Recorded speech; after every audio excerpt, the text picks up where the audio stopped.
Hello बच्चों, I am Rashmi your maths teacher. तो इस वीडियो में आज हम खत्म करने वाले हैं एक्सरसाइज 5.1। 1 से 10 क्वेश्चन हम पहली वीडियो में सॉल्व कर चुके हैं और 11 से लेके 14 क्वेश्चन, रिमेनिंग 4 क्वेश्चन हम इस वीडियो में सॉल्व करेंगे।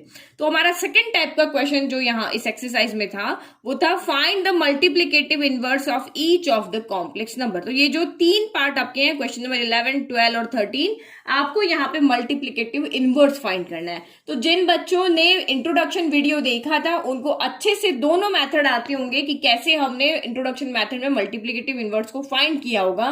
लेकिन जिन बच्चों ने यहाँ पर इंट्रोडक्शन वीडियो नहीं देखा है उनको घबराने की जरूरत नहीं है।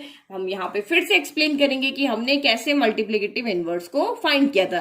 तो 2 मेथड बताए थे। मल्टीप्लिकेटिव इनवर्स क्या होता है, मल्टीपल का उल्टा क्या होता है, डिवाइड होता है। मल्टीप्लिकेशन का उल्टा जो इनवर्स होगा या उल्टा वर्ड जो होगा, अपोजिट वर्ड क्या होता है, डिवाइड होता है।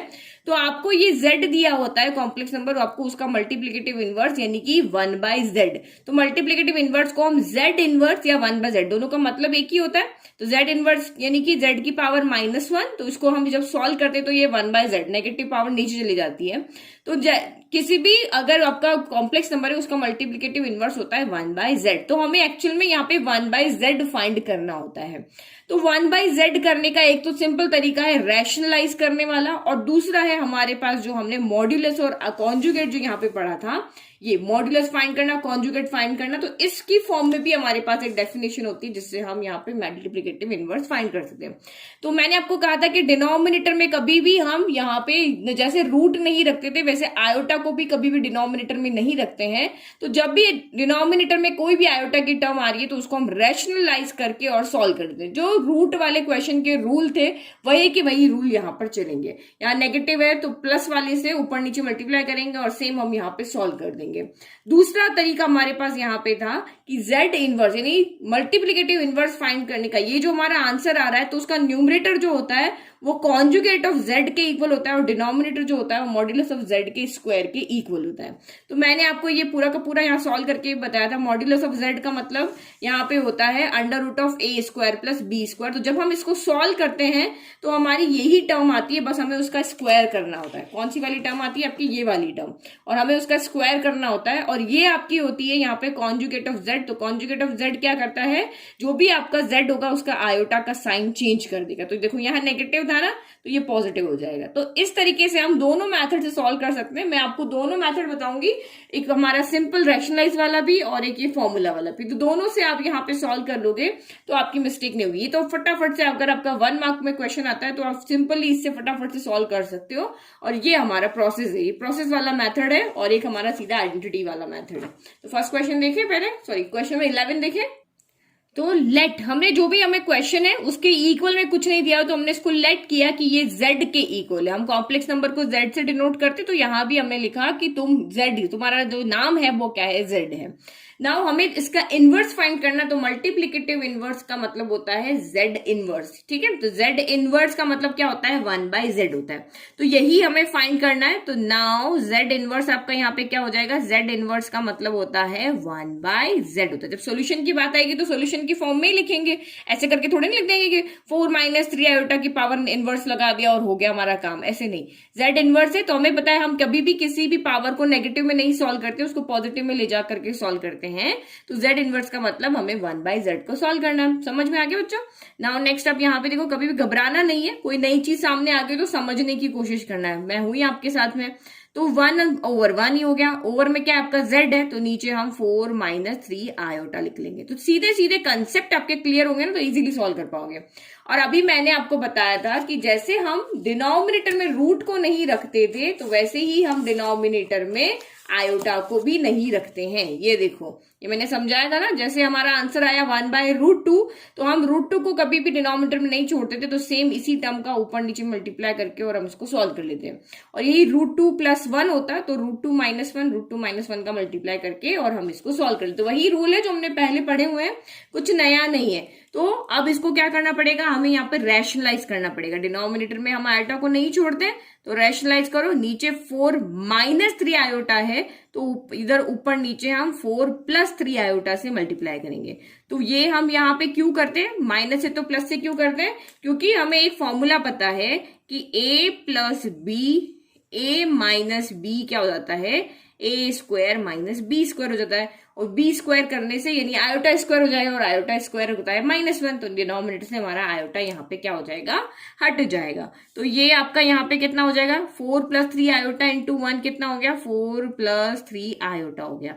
और नीचे a minus b, a plus b, देखो मल्टीप्लीकेशन में ऑर्डर का फर्क नहीं पड़ता, किसको पहले लिखा है किसको बाद में लिखा है। तो a minus b a plus b कहोगे तब भी यही होगा, a plus b a minus b कहोगे तब भी यही होगा। तो a स्क्वायर यानी कि हो गया 4 का स्क्वायर, फिर माइनस बी स्क्वायर यानी कि 3 आयोटा का क्या हो गया, स्क्वायर हो गया। तो ये हो गया आपका 4 + 3 आयोटा, 4 का स्क्वायर हो गया आपका 16, -3 का स्क्वायर हो गया 9, और आयोटा का स्क्वायर आयोटा स्क्वायर।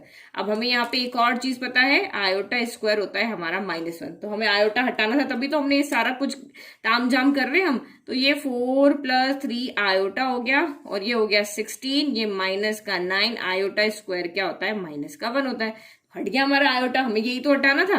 तो अब यहां से कितना बचा, ये बच गया आपका 4 + 3 आयोटा 16, माइनस माइनस हो गया प्लस, 9 इंटू 1 हो गया 9। तो ये हो गया आपका 4 + 3 आयोटा 16 + 9 हो गया आपका 25। तो ये हमारा यहाँ पे क्या हो गया, मल्टीप्लीकेटिव इनवर्स हो गया, किसका, इस कॉम्प्लेक्स नंबर का। जो कॉम्प्लेक्स नंबर आपको दिया हुआ है z, उसका मल्टीप्लीकेटिव इनवर्स ये हो गया। अब मैंने आपको कहा था ये हमारा फर्स्ट मेथड है, अब हम यहाँ सेकंड मेथड देखते हैं। तो ये हमारा हो गया दूसरा मेथड। तो दूसरे मेथड में पता है कि मल्टीप्लीकेटिव इनवर्स ऑफ z या z इनवर्स जो होता है conjugate of z upon modulus of z का स्क्वायर होता है। तो कॉन्जुगेट ऑफ z अभी मैंने बताया था कैसे फाइंड करते हैं, मॉड्यूलस का मतलब होता है √(a² + b², तो इसका होल स्क्वायर यानी कि रूट वहां से हट जाएगा। और कॉन्जुगेट ऑफ z मतलब z जो भी है उसमें आयोटा वाले पार्ट का, इमेजिनरी पार्ट का साइन चेंज कर देना, उसको हम z बार से डिनोट करते हैं। तो यही हो गया z बार। तो यहाँ 4 - 3 आयोटा है, तो कॉन्जुगेट ऑफ z यानी कि -3, माइनस है यहाँ पे, ये क्या हो जाएगा, प्लस हो जाएगा। और मॉड्यूलस ऑफ z कैसे फाइंड करेंगे, √(a² + b², तो a यहाँ पे 4 है और b यहाँ पे कौन है आपका 3, तो 4² + 3² यहाँ पे हो जाएगा, और उसको सॉल्व कर देंगे, और स्क्वायर स्क्वायर रूट हटाने के लिए हम यहाँ पे क्या कर देंगे, होल स्क्वायर कर देंगे। तो यही हो गया।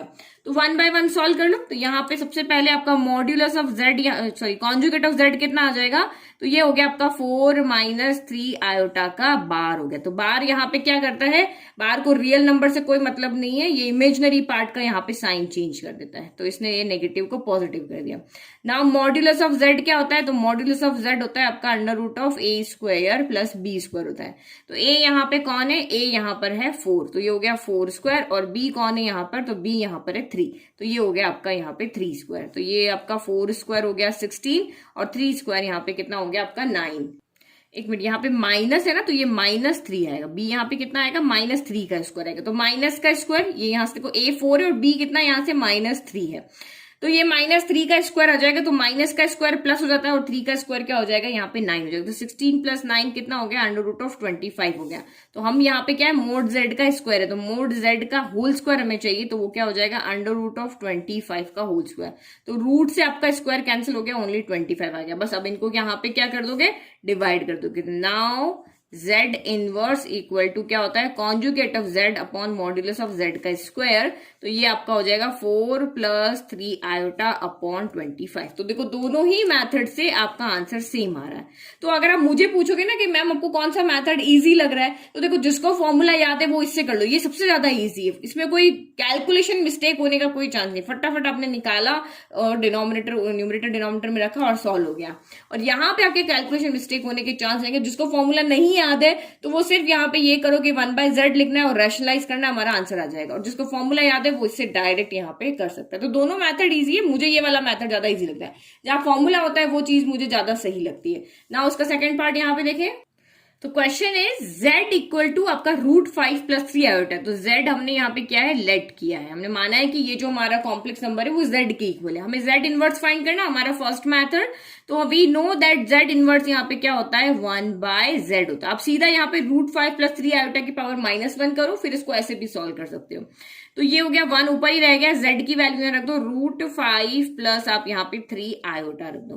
अब हम डिनोमिनेटर में आयोटा की टर्म नहीं रखते हैं, तो अब हम यहाँ पे करेंगे रैशनलाइज। तो ये √5 प्लस है, तो प्लस की जगह हम यहाँ पे क्या कर देंगे, minus. √5 - 3 iota divided by √5 minus 3 iota. अब क्या करना है, बस इसको सॉल्व ही करना है।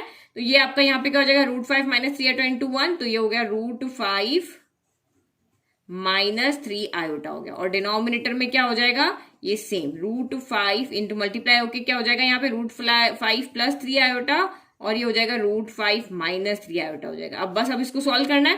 तो ये आपका न्यूमरेटर तो सेम रहेगा √5 माइनस 3 आयोटा, और डिनोमिनेटर में हमारी यहाँ पे ये आइडेंटिटी लग जाएगी, क्या, a plus b, a minus b, ये हो गया a² माइनस b²। तो a² यहाँ पे क्या हो जाएगा, √5 का स्क्वायर हो जाएगा, और माइनस का b² यानी कि 3 आयोटा का स्क्वायर हो जाएगा।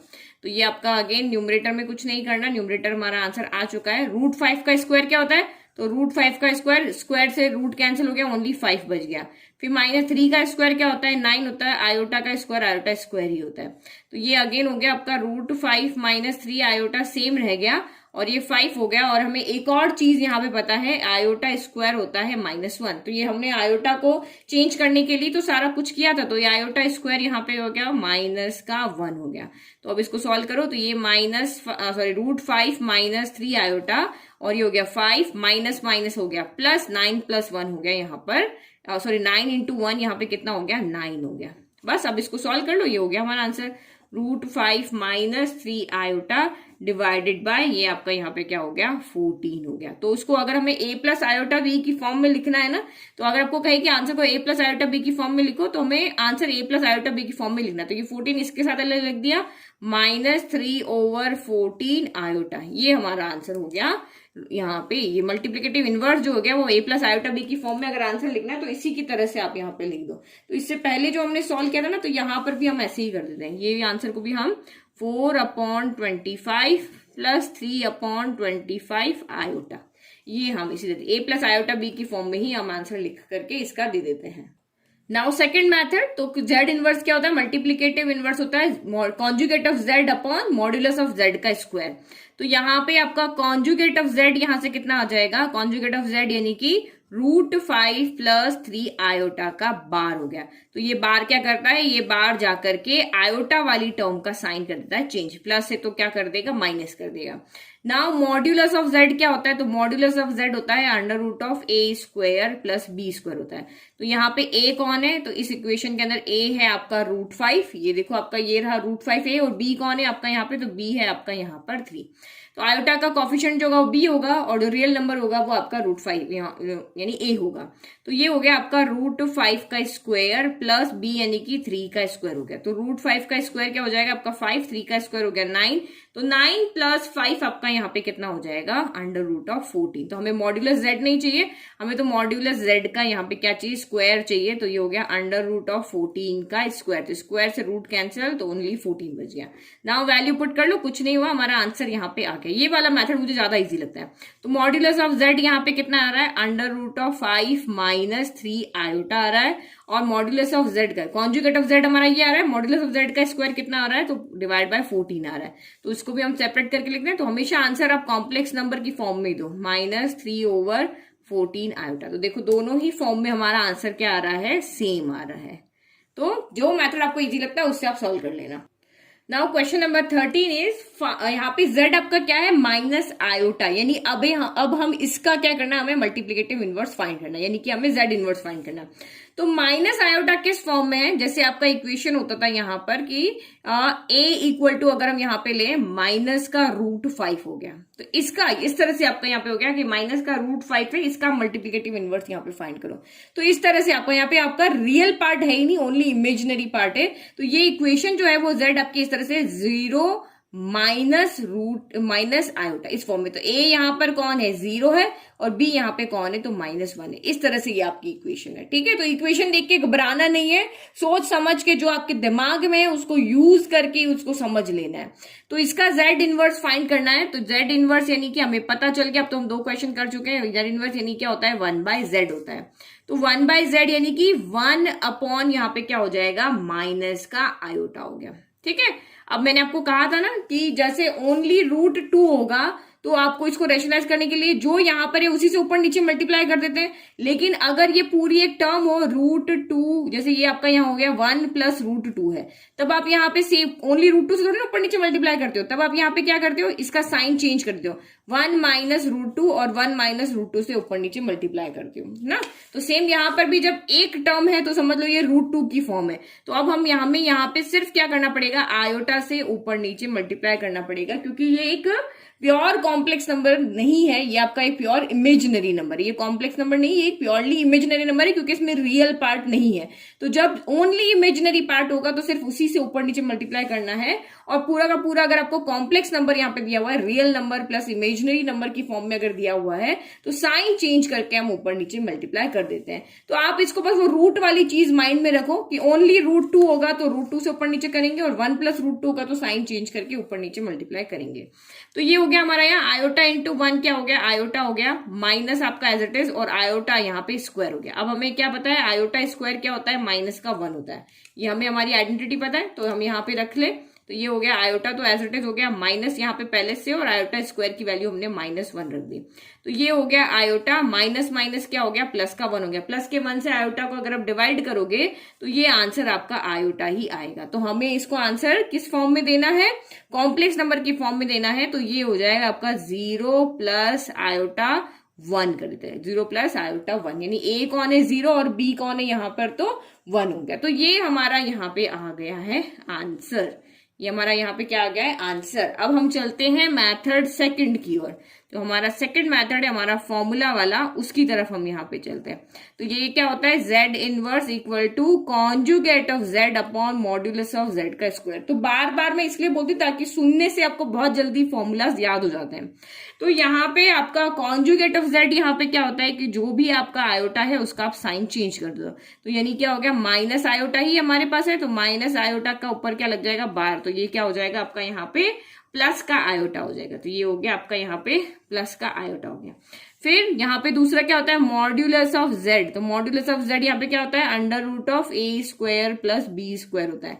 तो इस इक्वेशन को हम यहाँ पे क्या कहते हैं, 0 - आयोटा ऐसे भी लिख सकते हैं। तो दिस इंप्लाइज A यहाँ पे हो गया 0 और B यहाँ पे क्या हो गया, माइनस का 1 हो गया, क्योंकि हमारी जनरल फॉर्म जो होती है वो A + आयोटा B की फॉर्म में होती है।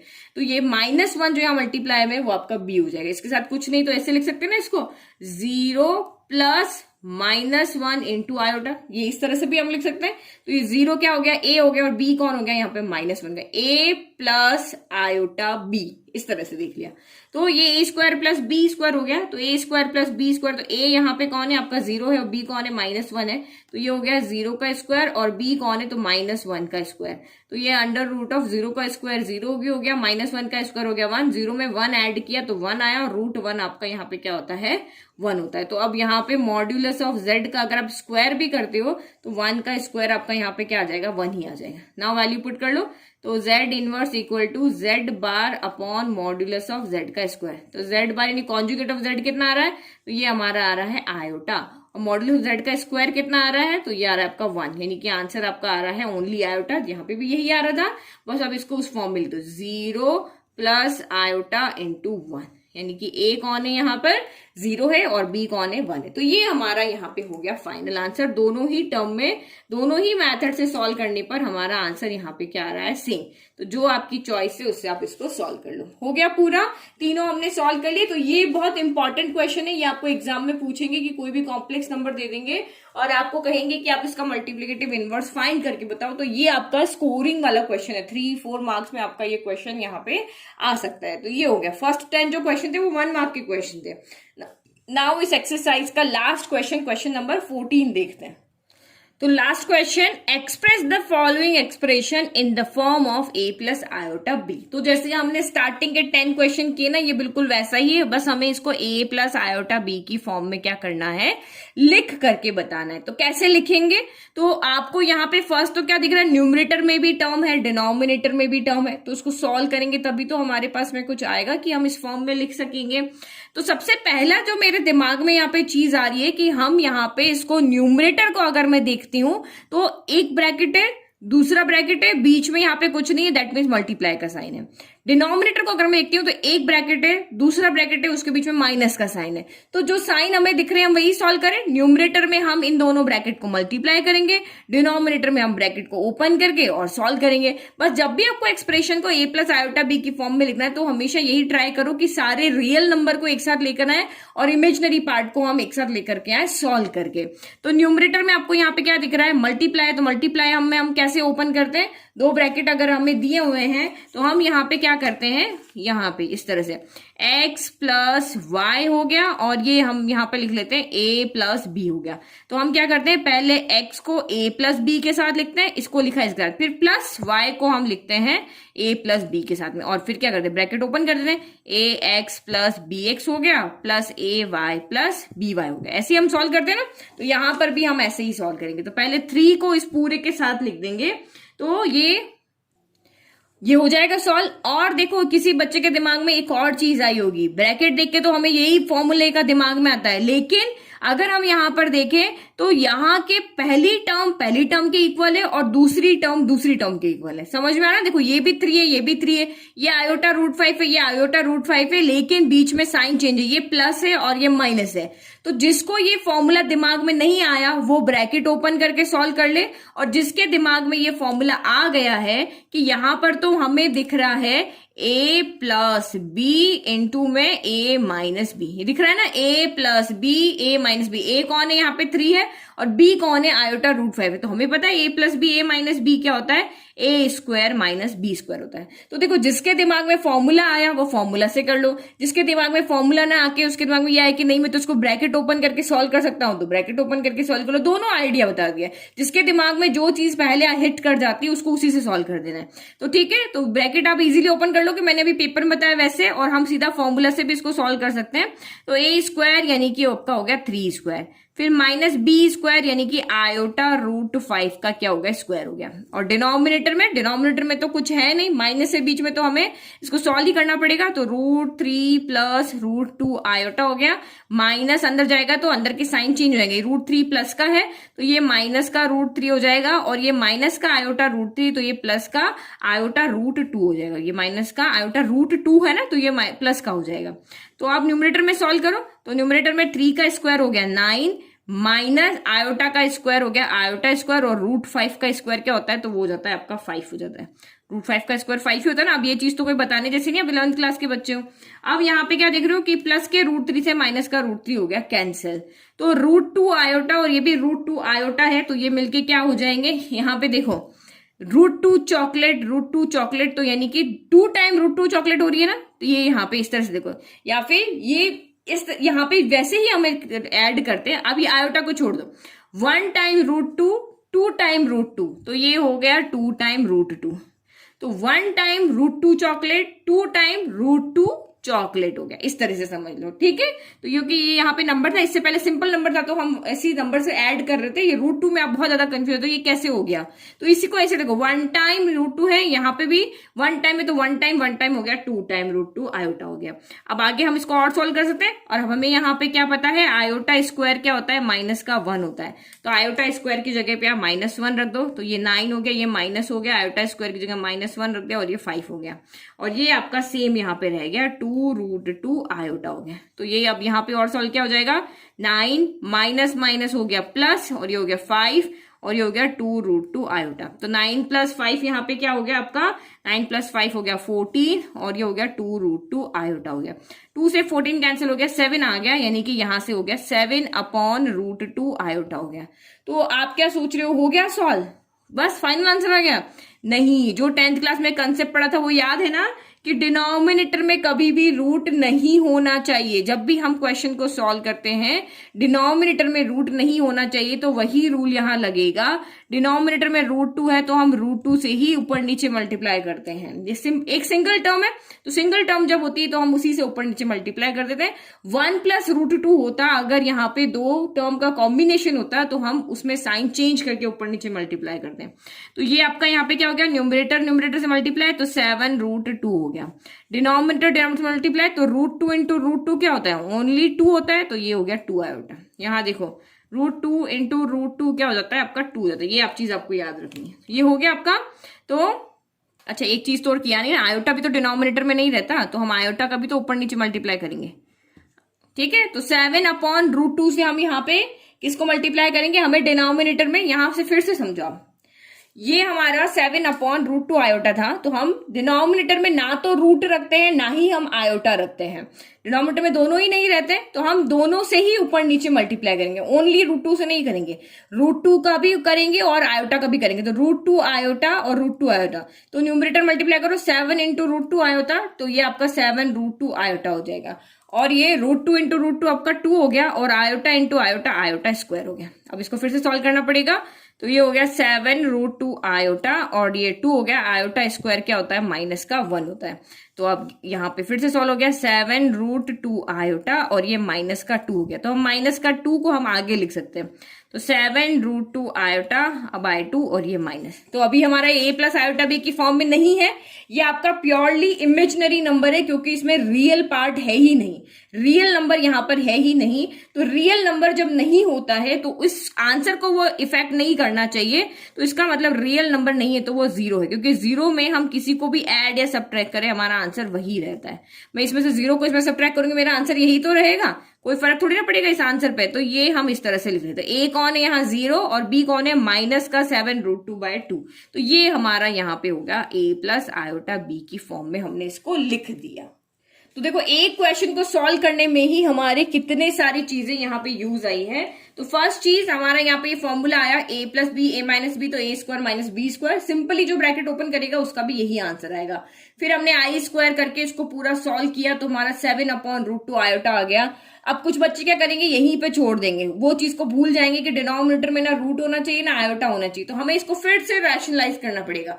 फिर से रैशनलाइज किया, फिर से हमारा डिनोमिनेटर में आयोटा स्क्वायर बना, क्योंकि डिनोमिनेटर में हम आयोटा नहीं रखते हैं, तो आयोटा को हमने सॉल्व किया, -1 आया, फिर से ये लिखा, और इसके बाद हमने इसको a प्लस आयोटा b की फॉर्म में लिखा। अब यहां पर रख के आपके आंसर छोड़ दोगे तो आधा नंबर कट जाएगा, पूरा आंसर आपको लिख करके बताना, ये हमारा यहाँ पे फाइनल आंसर है।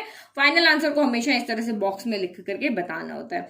तो ये हमने 4 क्वेश्चन सॉल्व कर लिए, बहुत सिंपल क्वेश्चन थे, और इसी तरह के क्वेश्चन आपके अभी 11th क्लास में एग्जाम में आएंगे, लेकिन आपको इंट्रोडक्शन पार्ट बहुत अच्छे से पढ़ना है। जितना हमने इंट्रोडक्शन पार्ट में पढ़ा उसका तो एक्सरसाइज में बहुत कम पार्ट है, मेन पार्ट है, बहुत सी चीजें तो अभी छूट गई हमारी।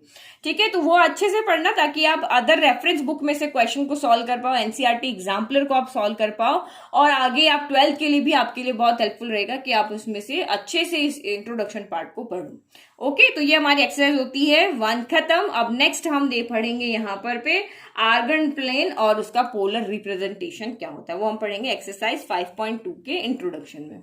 ओके, तो चैनल को लाइक शेयर सब्सक्राइब करना नहीं भूलना है, और बेल आइकन को जरूर प्रेस करना ताकि आपको डेली की नोटिफिकेशन मिल जाए। और वीडियो अगर आपको पसंद आ रही है तो अपने फ्रेंड्स को या अपने स्कूल फ्रेंड्स को उनको आप शेयर जरूर करना।